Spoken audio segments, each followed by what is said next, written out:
باغ جنت کے ہیں بارے مدح خانے اہل بیت، تم کو مژدہ نار کا اے دشمنان اہل بیت۔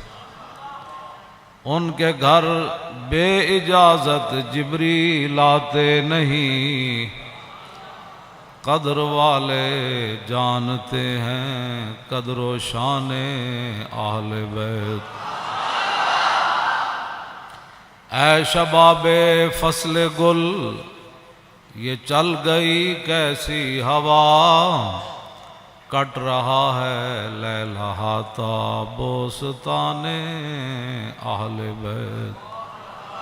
سر شہیدان محبت کے ہیں نیزوں پر بلند، خدا نے اور اونچی کی قدر و شان اہل بیت۔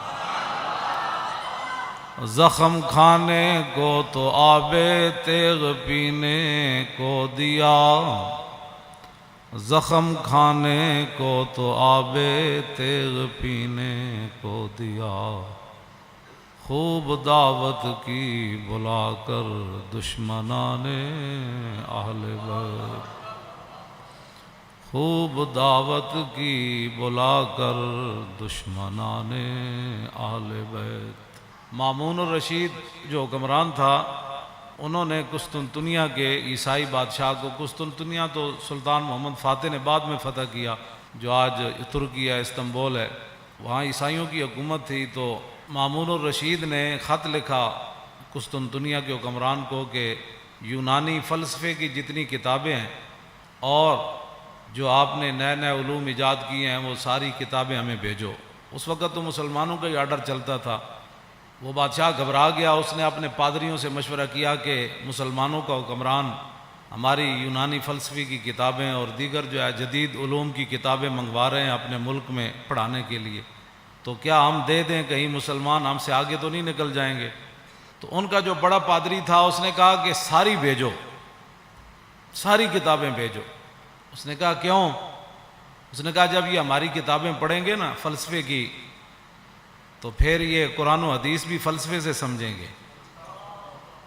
پھر یہ امام حسین کی شہادت پر بھی فلسفہ شہادت بیان کریں گے، اور معراج شریف پر بھی یہ فلسفہ معراج ہی بیان کریں گے، اور نماز پر یہ فلسفہ نماز ہی بیان کرتے رہیں گے۔ ہاں جی، ان کو پھر ہر بات جو ہے وہ ہماری عینک سے یہ اپنا دین پڑھیں گے، فوراً بھیج۔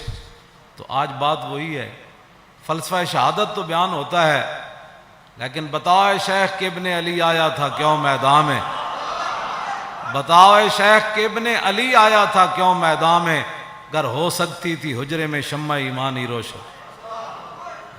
فلسفہ شہادت، ساری فلسفہ شہادت۔ تو اس کی بات، اس پادری کی بات کتنی عجیب تھی کہ بھیجو بھیجو، یہ جب قرآن بھی پڑھیں گے تو پھر فلسفہ قرآن ہی بیان کریں گے، فلسفہ حدیث ہی بیان کریں گے، انہوں نے اور کوئی بات نہیں کرنی۔ اس کی وہ دور رس نگاہیں اس پادری کی دیکھ رہی تھی۔ آج مسلمان نماز بھی پڑھتا ہے تو فلسفے کے تحت پڑھتا ہے، یہ نہیں کہ میرے رب کا کوئی آرڈر ہے، کہتا ہے ہو سکتا ہے جو کام رکا ہوا ہے وہ کام ہو جائے، ہو سکتا ہے ویزا لگ جائے، ہو سکتا ہے بیماری سے شفا مل جائے، اور یہ فلسفے کے طور پر سارے کام کرتے ہیں۔ تو اس واسطے اگلا جو شعر ہے نا، اس سے پہلے میں نے یہ بات اس لیے بیان کی تھی، آپ ذرا سوچیں کہ ہوا کیا کربلا میں۔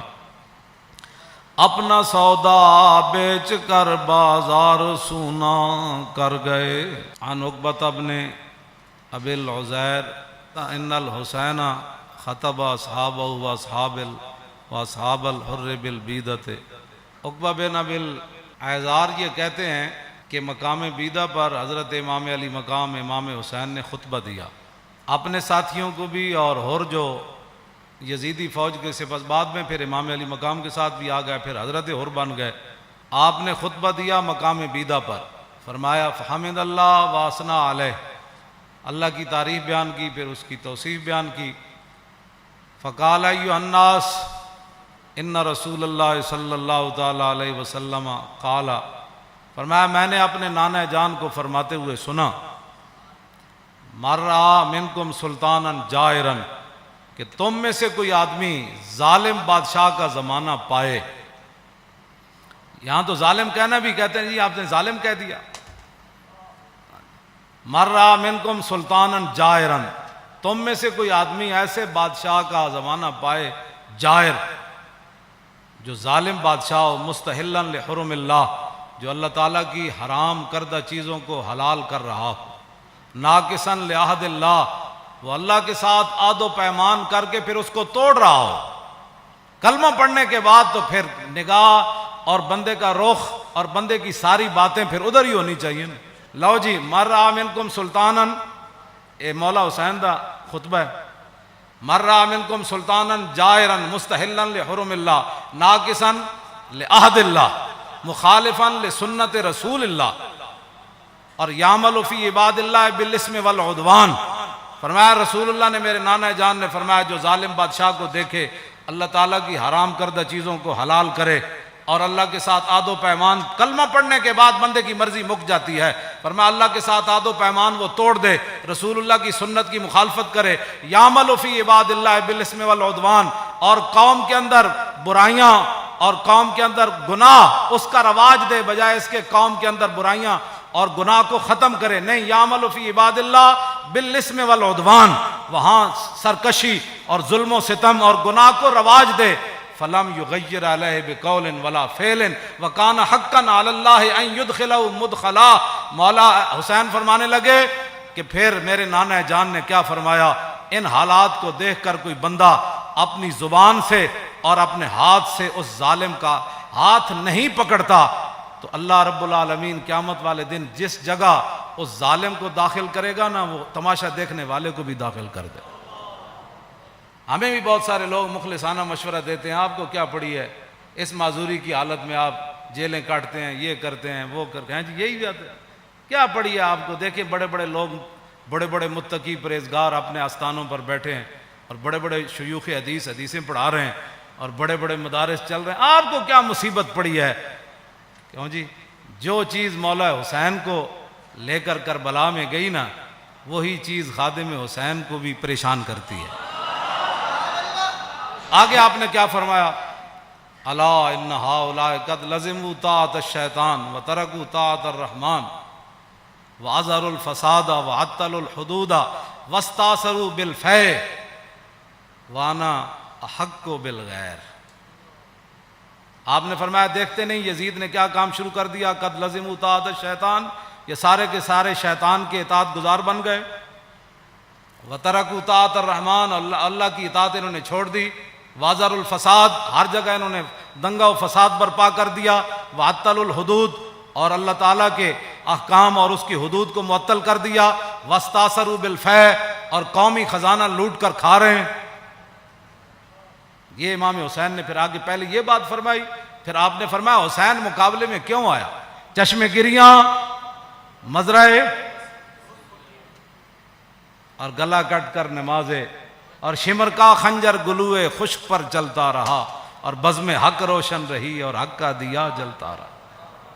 اے امام علی مقام فرمایا وانا حق بالغیر، فرمایا حسین سب سے زیادہ حق رکھتا ہے کہ یزید کے مقابلے میں آئے. میں سب سے زیادہ حق رکھتا ہوں حسین کہ میں تو. اچھا، اب جو فوج سامنے کھڑی تھی، آپ نے یہ بات تو آپ نے پہلے فرمائی نا، پھر جو سامنے آئے ہوئے تھے نا مقابلے میں، جو کہتے تھے دل تے تواڈے نال لیکن تلوار تواڈے نال کوئی، آپ نے فرمایا قد اتتنی کتبکم وقدمت رسلکم ببیعتکم، فرمایا یہ تمہارے خطوط ہیں جو تم نے مجھے بھیجے ہیں، اور بہت سارے قاصد تم نے میرے پاس بھیجے ہیں. کس بات پر؟ انکم لا تسلمونی ولا تخذلونی، کہ میں جب تمہارے پاس آ جاؤں گا تو تم پھر میرے ساتھ مل کر لڑو گے، مجھے یزیدی فوج کے حوالے نہیں کرو گے. یہ تمہارے خطوط ہیں میرے پاس، انکم لا تسلمون ولا، اور تم میرے اوپر حملہ کے وقت خاموش نہیں بیٹھے رہو گے، یہ تم نے لکھا ہوا ہے اس پہ. فَإِن تَمَمْتُمْ بِبَيْعَتِكُمْ تَرْشُدُوا، فرمایا اگر تم اپنی اس بیعت پر قائم رہتے ہو تو پھر ہدایت پا جاؤ گے، تُصِيبُوا رُشْدَكُمْ، ہاں جی، پھر تم ہدایت پا جاؤ گے، پھر تمہیں کوئی مسئلہ نہیں ہے. آگے پھر آپ نے لوگ پھر دیکھنے لگے یہ کون ہے، جان بوجھ کر بھی لوگ آنکھیں بند کر دیتے ہیں نا، کچھ ایک دوسرے سے پوچھنے لگے یہ کون ہے جو ہمارے سامنے خطبہ دے رہے ہیں، یزیدی فوج میں سے. تو فرمایا فانا الحسین ابن علی وابن فاطمہ بنت رسول اللہ. فرمایا جانتے ہو کہ میں حسین بن علی ہوں اور میں سیدہ طیبہ طاہرہ فاطمہ الزہرا کا صاحبزادہ ہوں. جانتے ہو مجھے؟ نفسی ما نفسکم والی ما آلکم فلکم فی اسوۃ. آپ نے فرمایا یہ مت رکھنا کہ حسین تمہیں میدان میں چھوڑ کر چلا جائے گا. جہاں میں رہوں گا، جہاں تم رہو گے، حسین تمہارے ساتھ رہے گا. جہاں تمہارے اہل و عیال ہوں گے، حسین کے بچے بھی وہی ہوں گے. نفسی ما نفسکم والی فلکم فی اسوۃ. اے مولانا جملہ بڑا عجیب ہے. فرمایا حسین کی زندگی کیا تمہارے لیے نمونہ نہیں ہے؟ اے میرے بچے سارے میں بھائی ناڑ لے آیا، سارا خاندان لے آیا. حسین کے میرے فلکم فی اسوۃ، تمہارے لیے میری زندگی ایک نمونہ ہے کہ میں سب کچھ دین کی خاطر لٹانے کے لیے آ گیا ہوں. وَإِن لَّمْ تَفْعَلُوا وَنَكَثْتُمْ عَهْدَكُمْ فَخَلَعْتُمْ أَعْنَاقَكُمْ مِنْ بَيْتِكُمْ فَلَعُمْرِي مَا هِيَ فِيهِ لَهُ نُكْرَةٌ. آپ نے فرمایا کہ اگر تم میرا ساتھ نہیں دیتے اور جو تم نے وعدے کیے وہ توڑ دیتے ہو، میری بیعت تم ختم کرتے ہو، تو اللہ کی قسم مجھے اس پر کوئی زیادہ تعجب نہیں ہے. لَقَدْ فَعَلْتُمُوهُ بِأَبِي وَأَخِي وَابْنِ عَمِّي مسلم. فرمایا مجھ سے پہلے تم میرے ابا جی کے ساتھ بھی یہ غداری کر چکے ہو، اور میرے بھائی حسن کے ساتھ بھی تم غداری کر چکے ہو، اور میرے چچا زاد بھائی مسلم بن عقیل کے ساتھ بھی غداری کر چکے. وَالْمَغْرُورُ مَنِ اغْتَرَّ بِكُمْ فَحَظَّكُمْ أَحْطَاطُمْ وَنَصِيبَكُمْ دَيَّاتُمْ. فرمایا تم سے بڑا کائنات میں بد نصیب کوئی نہیں، جن کو اللہ نے اتنا بڑا حصہ دیا اسلام کی خدمت کرنے کے لیے کہ محمد الرسول اللہ کے نواسے خود آ گئے تمہارے پاس اور پورا خاندان لے کر آ گئے. فرمایا تم سے بڑا کائنات میں بد نصیب کوئی نہیں. جو حصہ تمہارے حصے میں آنا تھا، جو خدمت آنی تھی، تم نے اس کو ضائع کر دیا. آخر میں پھر آپ نے یہ جملے کہہ کر اپنا خطبہ ختم کر دیا. فمن نقص فانما ينقص على نفسه. فرمایا جس نے اپنا عہد و پیمان توڑا، قیامت والے دن اس کا وبال اسی پر آئے گا.